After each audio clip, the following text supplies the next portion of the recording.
விஷ்ணுவின் முதல் அவதாரம் மச்ச அவதாரம். சத்யவர்தன் என்ற மன்னன் ஒரு நதிக்கரையில் யாகம் பண்ணிக்கிட்டு இருந்தாரு.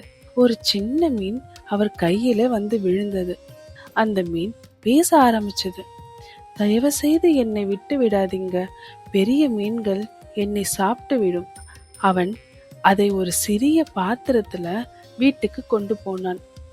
அதை குளத்தில விட்டாலும் ஏரியில விட்டாலும் அது வேகமாக வளர்ந்தது. அவன் அதை பெருங்கடலில் கொண்டு விட்டான். திடீரென்று மிகப்பெரிய வடிவம் எடுத்து பிரகாசமாக ஜொலிச்சது. அதுதான் விஷ்ணுவின் மச்ச அவதாரம் என சத்யவர்தன் உணர்ந்தார். கடவுள் உலகத்தை காப்பாற்றணும் என்றால் அவர் எந்த வடிவத்திலையும் வர முடியும். ஒரு சிறிய மீனாக, ஒரு பாம்பாக, ஒரு பிச்சைக்காரராக கூட இருக்கலாம். அவர் உருவம் முக்கியமில்லை, அவர் நோக்கம்தான் முக்கியம்.